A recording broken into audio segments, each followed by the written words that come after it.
Can you imagine being overjoyed about your first pregnancy, only to find out the man who begged you for that baby was secretly telling his friends he thought you were getting too fat, too ugly, and he didn't want to be stuck with you? That's just the beginning of how the man I thought I loved betrayed me, and how my life became a terrifying fight for survival, ultimately leading me to a love I never dreamed possible. It feels like just yesterday, but it's been 4 years since my husband, Tim, and I got together. We're 7 months pregnant with our second child now, and honestly, life is good. Really good. But getting here was a hell of a journey.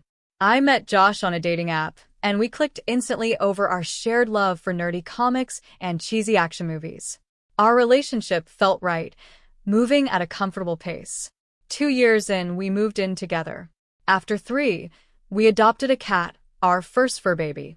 Then last January, we found out I was pregnant. That day, it was the absolute best of my life. Josh had been pushing for us to have a baby, and when I finally came around, seeing those 2 lines on the test, we were over the moon. We immediately started planning for our little bundle of joy. Well, I was mostly planning. Josh just kinda went with it. He didn't even seem to care what gender the baby would be, which struck me as odd, considering how excited he'd been. About 2 months into my pregnancy, the comments started. Nothing overtly negative at first, but enough to plant a tiny seed of doubt in my mind. I'd show him adorable cribs or strollers, and he'd just shrug. Why can't they just sleep beside us? Or let's decide later. I brushed it off, chalking it up to first-time dad nerves. But then came the ignoring. I'd send him pictures of nursery themes, and his responses were always flat. Sure. Or cool, looks fine, I guess. He'd blame it on stress, saying he couldn't handle all this. Honestly, I was so hurt. My belly was growing rapidly. I was in constant pain. My hormones were a roller coaster. I'd cry at the drop of a hat. All I wanted was to lie down to get a break, but I was pushing through, planning everything for our baby. And there he was, too stressed to help. I tried to swallow my feelings, ignore the growing chasm between us. Then he started hanging out with his coworker, Bill, more and more. I remember begging him to stay home one night, telling him how much pain I was in, how much I needed him. He just brushed me off, saying he needed to de-stress.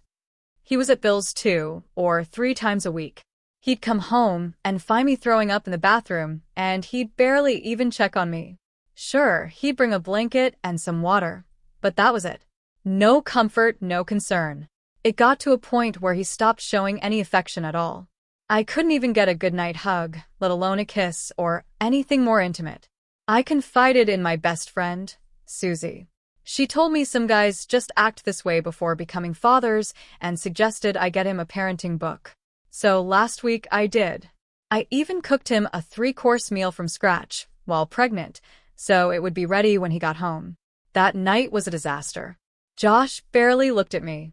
And when I gave him the book, he dropped a bomb. He wanted me to terminate the pregnancy. I was stunned. He was the one who pushed for a baby in the first place. I pressed him, my voice shaking, and he mumbled something about not being ready, referencing how Bill, his coworker, regretted having his kids. I wanted to scream, to cry, to break something. How was he letting his coworker poison his judgment like this? The rest of the night was silent, thick with a tension you could cut with a knife. We didn't speak until the morning. I left to grab breakfast alone, needing to think. I called Susie, and she talked me through everything. I felt a little better, a little clearer when I came home that evening. I had a mental list of talking points, ready to confront Josh, to fight for our baby. And then my phone buzzed. A text from Richard, another of Josh's coworkers. He asked if I was okay.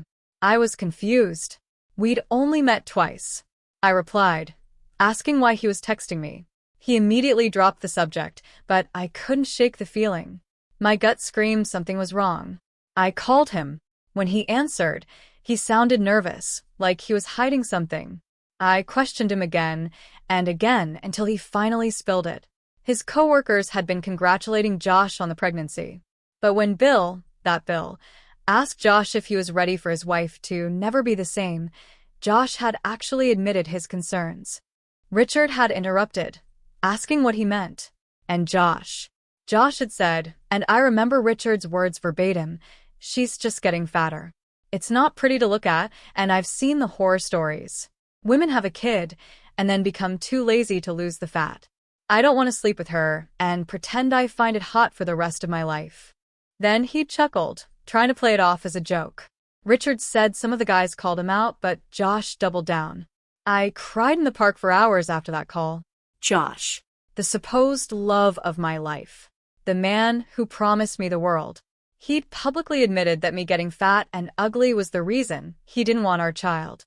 My baby. Our baby. I drove home, shaking with rage and heartbreak. I was determined to confront him, but my hands were trembling so badly I almost crashed the car. I had to pull over, pull myself together. I recorded voice notes, practicing what I'd say, focusing my fury. It took almost 30 minutes to calm down enough to drive. Then my pregnancy app pinged. "Your baby is now the size of an avocado." I burst into tears all over again. When I finally got home, there was Josh playing video games as if nothing was wrong. He hadn't even noticed I'd been gone for hours. His casual indifference made my blood boil. I walked straight over and unplugged his console mid-game. He jumped up, yelling about losing his progress, until he saw my face. I must have looked like hell, because he immediately backed up a few steps. I calmly showed him Richard's texts. "Are these true?" I asked. Instead of denying it, he got defensive, claiming Richard was exaggerating. That's when I knew. He wasn't even going to try denying his disgusting comments. I stood there, searching his face for any sign of remorse. There was none. He tried to turn it around, classic gaslighting, saying I was overreacting because of pregnancy hormones. But I refused to let him. I played the voice recording I'd secretly made of my call with Richard. Every disgusting detail laid bare. I watched his face change. His Adam's apple bobbed as he swallowed nervously. The color drained from him as he heard himself described, mocking my body. But instead of apologizing, he doubled down. "You have to admit, you've let yourself go." I hadn't even gained that much weight yet, mostly just my belly. My emergency hospital bag was packed. I grabbed it. "I'm leaving," I told him, my voice steady despite my shaking hands. I couldn't stand to look at him another second. I dropped my keys twice trying to get out the door. Josh suddenly panicked, blocking the door, begging me to stay. But his pleas felt hollow, so fake. I called Susie. He kept trying to touch my stomach, and it made me feel physically sick. I flinched every time his hand came near me, like my body was rejecting his presence. While waiting for Susie, Josh switched tactics, crying, claiming he was just scared about being a father. The tears looked fake as hell. Then I noticed it. He kept glancing at my stomach with this look of disgust. That's when I realized our entire relationship had been built on lies. I felt so stupid for ever believing he wanted this baby. All those conversations about names, nursery colors, complete BS. Susie arrived. She helped me grab my essentials. Josh followed us, alternating between threats and pleas. Susie, smart as she is, recorded his behavior on her phone. He tried to grab things out of my hands. As we were leaving, he grabbed my arm, begging for one more chance. His grip tightened painfully when I refused. His fingernails dug into my skin.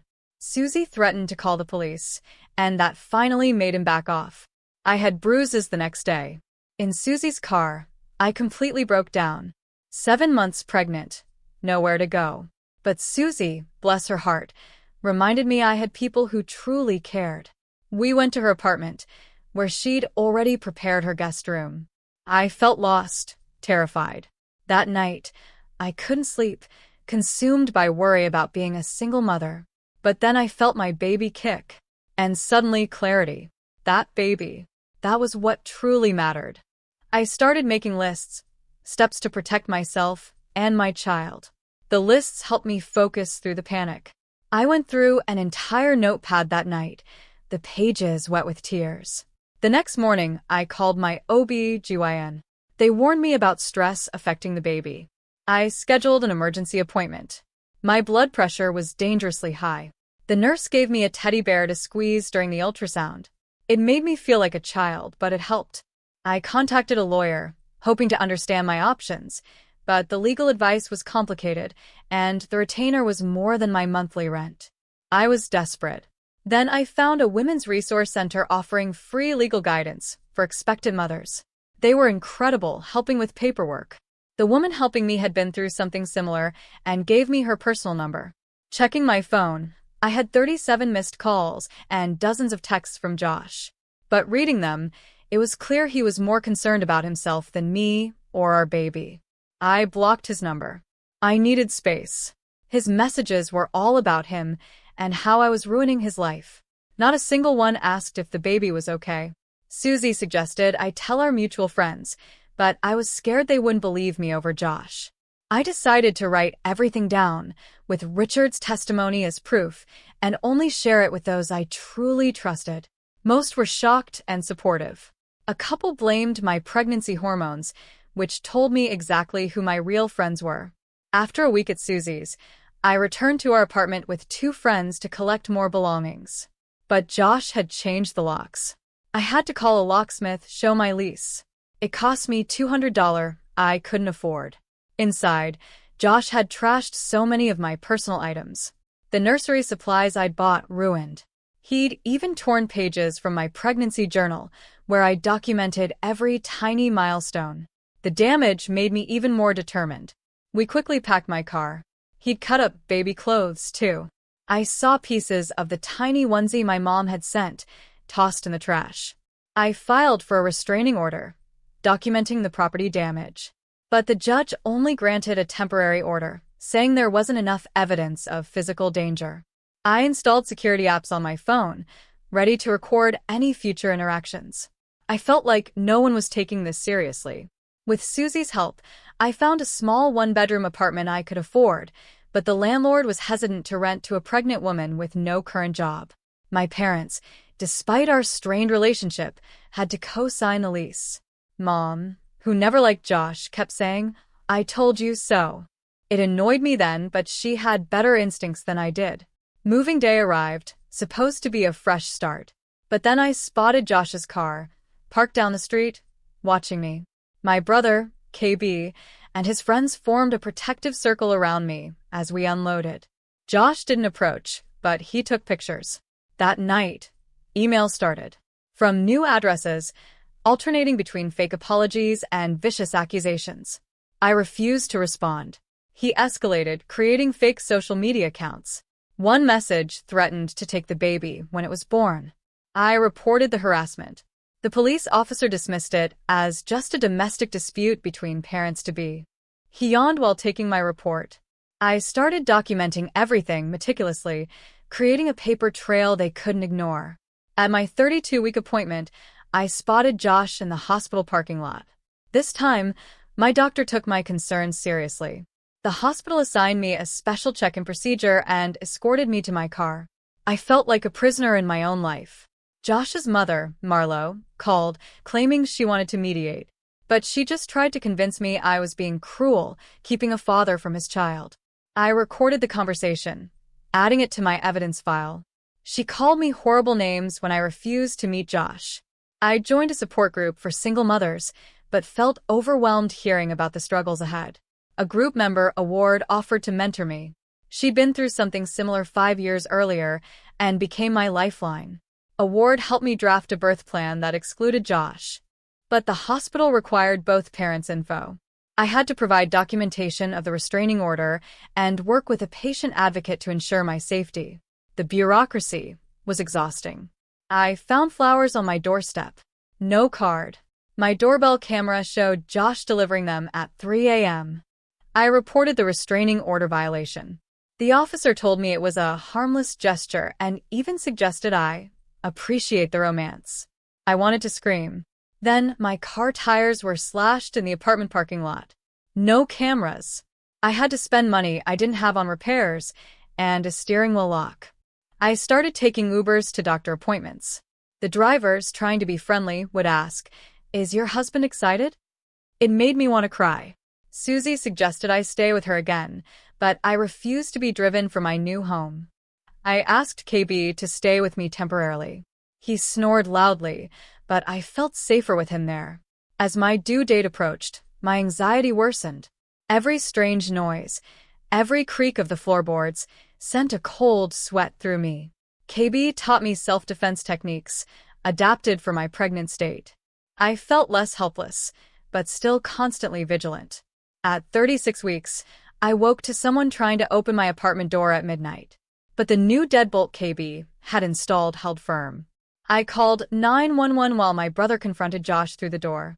Josh was yelling that he just wanted to see his baby. The police finally arrived and found Josh clearly intoxicated. Still, they seemed reluctant to arrest him. KB filmed the entire interaction while I reminded the officers about my restraining order. One officer actually knew Josh from high school, which made me so nervous. Josh was arrested for violating the restraining order, but was released on bail the next morning. I filed for an emergency hearing to extend and strengthen the protection order. I felt like I was fighting the system alone. At the hearing, Josh appeared with an expensive lawyer who painted him as a concerned father-to-be. But Richard testified about Josh's true comments at work. The judge extended the restraining order and added stricter provisions. Josh glared at me throughout the hearing. He lost his job after Richard's testimony revealed his character. This, I knew, meant he had nothing left to lose. His harassment intensified, including calls to my workplace claiming I was unstable, that I'd threatened to hurt myself and the baby. My boss, George, was initially understanding, but the constant disruptions began affecting business. I was placed on early maternity leave, cutting my income when I needed it most. I had to apply for emergency assistance to cover rent. I discovered Josh had been spreading lies in our friend circle, claiming I had cheated and the baby wasn't his. But several friends saw through his lies. They created a rotation schedule to check on me daily. I was grateful, but I felt like such a burden. One night, an unknown number texted me pictures of me inside my apartment. I couldn't figure out how. KB and I searched everywhere, eventually finding a hidden camera in a smoke detector. It had been recording for weeks. The police were called, but they said they couldn't prove Josh installed it. I contacted a private security company to sweep my entire apartment. I felt so violated, knowing he'd been watching me. They found 2 more cameras and evidence my computer had been hacked. The cost depleted my savings. I had to start a crowdfunding campaign. People online were surprisingly generous. The campaign gained attention, bringing support from strangers. But Josh found it and left threatening comments. My friends documented everything, reporting him for further restraining order violations. One comment said, "He'll get me eventually." Josh was arrested again, but managed to post bail quickly. I realized the legal system wasn't truly going to protect me before the baby arrived. I felt completely helpless. In desperation, I contacted Josh's parents, hoping they might control their son. But they defended him, saying I was ruining his life. His father even threatened to sue me for alienation of affection. I considered moving to another state, but learned I couldn't legally take my baby across state lines without court approval. After consulting with the ward and other survivors, I made a difficult decision, but it felt like my only option. I invited Josh to meet me in a public cafe, planning to secretly record our conversation to get solid evidence. KB thought I was crazy, but he understood. I arrived early, set up my phone, chose a table near security cameras. My hands were shaking. I texted KB, who was nearby, ready to intervene. I ordered tea, but couldn't drink it. Josh arrived, looking surprisingly put together. He immediately began a charm offensive, but I steered the conversation toward his behavior. He gradually dropped the act, growing irritated when I wouldn't be manipulated. He kept trying to touch my hand. I calmly asked why he'd been harassing me. His response was chilling. "You took my baby and ruined my reputation, so I'm taking your peace of mind." He saw this as revenge, not about our child at all. His eyes were cold. I pushed further, asking about the cameras in my apartment. He smirked. "How do you enjoy the show?"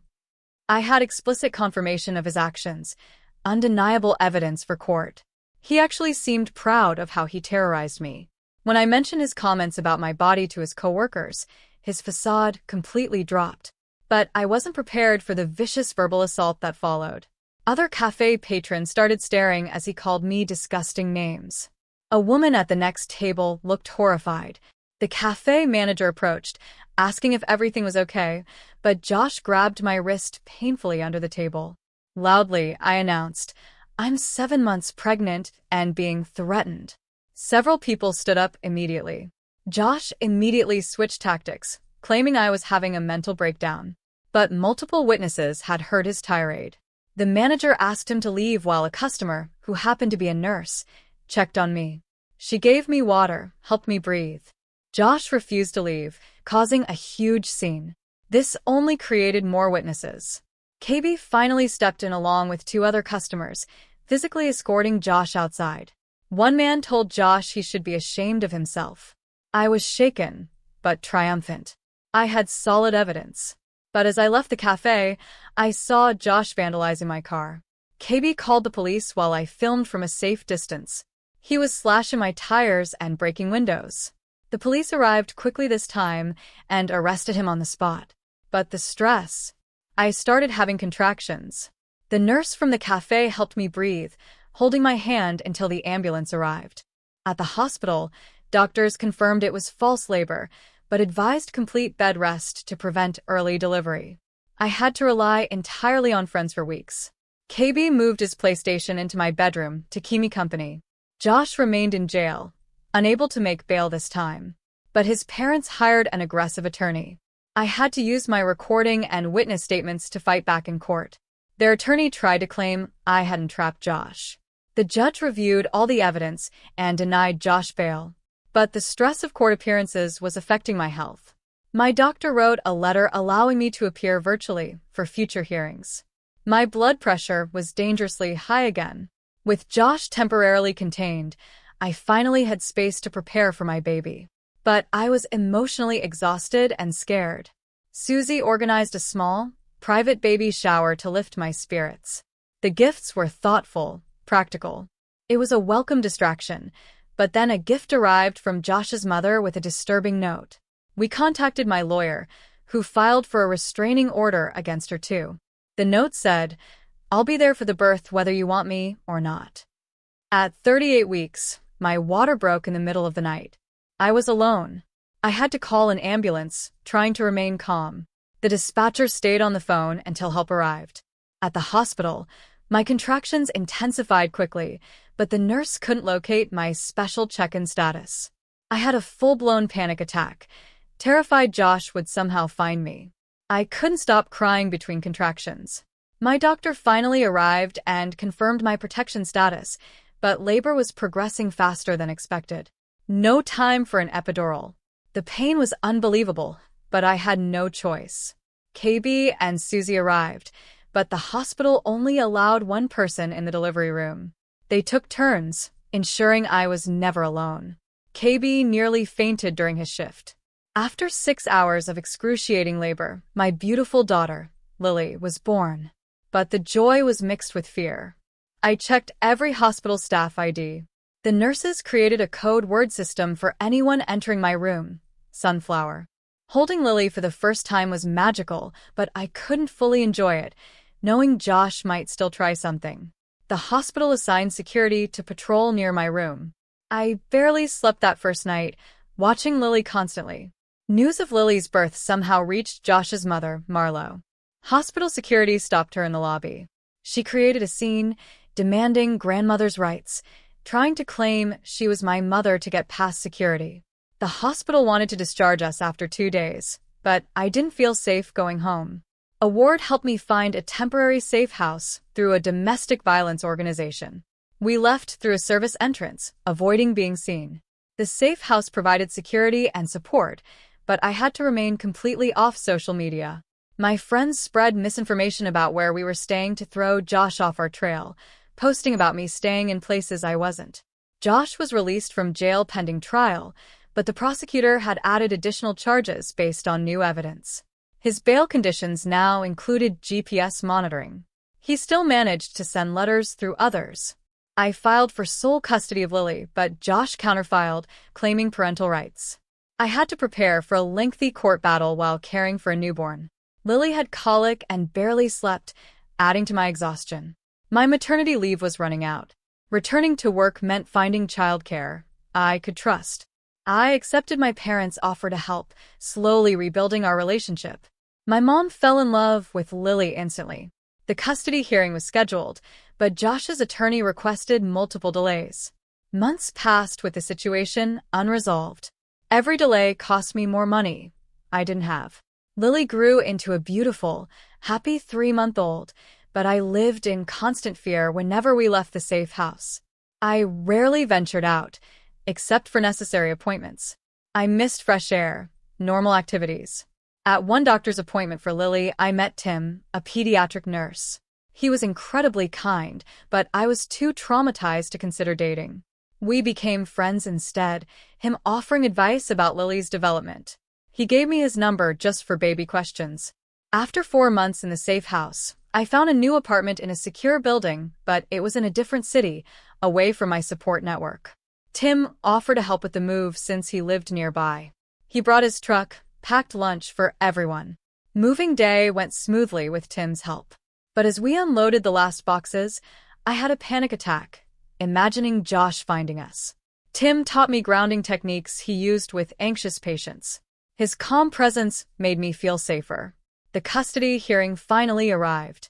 Josh appeared with witnesses claiming I was mentally unstable. I presented my extensive documentation, including testimonies from mental health professionals. My hands shook throughout my testimony. The judge reviewed all the evidence, but struggled with completely terminating parental rights. A compromise was reached. Josh would have supervised visitation only after completing anger management and parenting classes. I cried in the bathroom after the ruling. I was devastated about the visitation decision. But Josh's GPS monitoring showed he'd driven by my old apartment multiple times. His bail was revoked, buying me more time.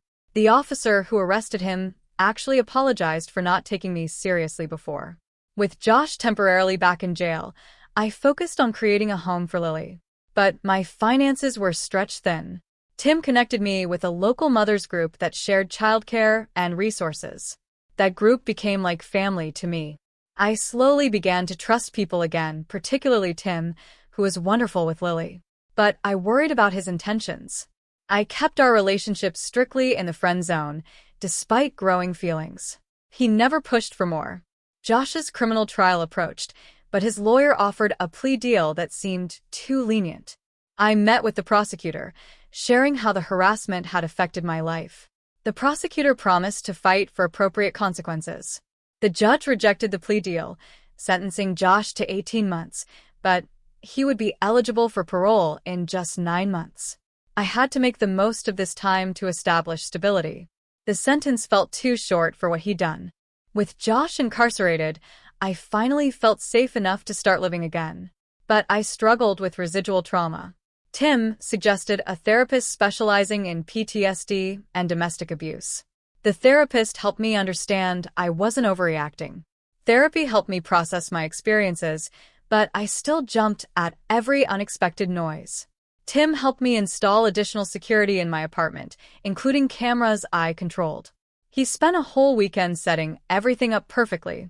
As Lily turned 1, Tim organized a small birthday celebration. I hesitated to post any pictures online. We kept it intimate, just our closest friends who understood the situation. Lily smashed her cake everywhere and giggled. After the party, Tim finally admitted he had feelings for me, but respected that I might not be ready. We agreed to take things extremely slowly, with Lily's well-being as the priority. I was terrified, but also hopeful. Our first official date was just coffee while my parents watched Lily, but I kept checking my phone every 5 minutes. Tim suggested we bring Lily next time, making it a family outing instead. He understood my anxiety without me explaining. Over the next few months, Tim became a constant, calming presence. But then I received notice. Josh was up for early release for good behavior. We consulted my lawyer about strengthening our protection measures. I started having nightmares again. Josh was released after serving 9 months, but immediately violated his parole by removing his monitoring device. An arrest warrant was issued, putting me back on high alert. I barely slept for days. I requested police protection, but they could only drive by occasionally. Tim moved into my guest room, not wanting me and Lily to be alone. He brought his guitar, played lullabies for Lily. 3 tense weeks passed with no sign of Josh.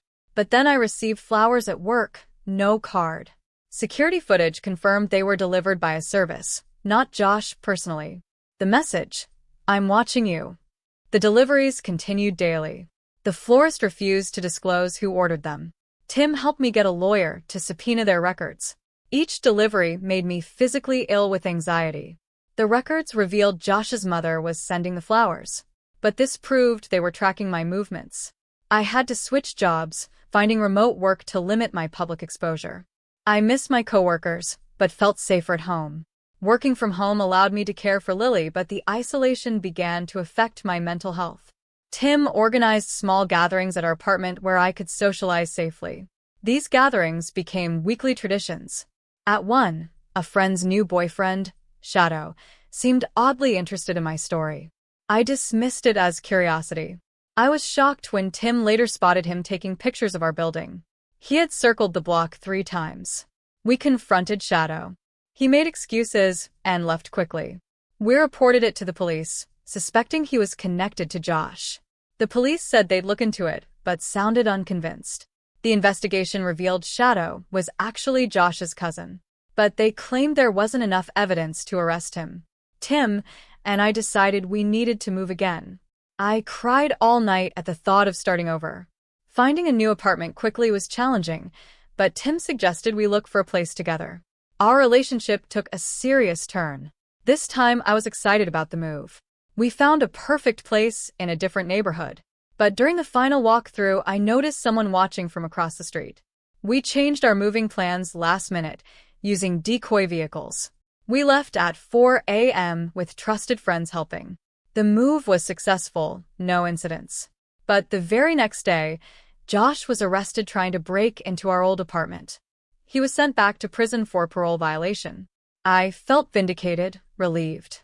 With Josh back in custody, Tim formally asked me to make our relationship official. But I worried about what would happen when Josh was eventually released again. We agreed to take it day by day, focusing on creating happy memories. Tim never pressured me for more than I could give. Lily began calling Tim Dada naturally. But I worried about her relationship with her biological father. We consulted a child psychologist. The psychologist suggested age-appropriate honesty would be best, but recommended waiting until Lily was older for details. We focused on ensuring she felt safe and loved. Tim started a special bedtime routine with her. As Lily's 2nd birthday approached, Tim proposed. I hesitated, worried it was too soon. We compromised on a long engagement. The ring was simple, but perfect. We planned a small engagement celebration. But news somehow reached Josh in prison. He began sending threatening letters addressed to Tim. One included a crude drawing of Tim with a knife. The prison was supposed to screen Josh's mail, but the letters kept arriving. Tim installed cameras covering every angle of our new home. We also got a dog, Cooper, for additional security. Josh became eligible for release again, but his behavior in prison had been erratic. The parole board required him to complete extensive therapy. His threats against Tim worked against his release. With Josh still contained, we began planning a small wedding. But I had nightmares about him showing up. We kept all details completely off social media, used code words with vendors. We changed the venue twice as precautions. On our wedding day, security was tight, but I still felt anxious walking down the aisle. Tim arranged for KB and 2 friends to serve as discreet security. I kept scanning the crowd. The ceremony was beautiful, with Lily as our flower girl. But as we exchanged vows, a disturbance erupted at the entrance. The officiant quickly pronounced us married while security investigated. I nearly fainted from fear. The disruption was Josh's mother, trying to get in. She was quickly removed. We continued with our reception, refusing to let her ruin our day. I actually laughed when I heard she'd been arrested for trespassing. We postponed our honeymoon until we felt safer. But Tim surprised me with a mini-moon staycation at a local hotel. We had our first peaceful nights as a married couple while my parents watched Lily. It felt like breathing for the first time in years. Returning home, we received notice that Josh was being released, but with strict conditions, including an ankle monitor and prohibited from entering our city. We cautiously resumed normal life, maintaining vigilance. I still checked the security cameras multiple times daily. Months passed without incident. Then I discovered I was pregnant again.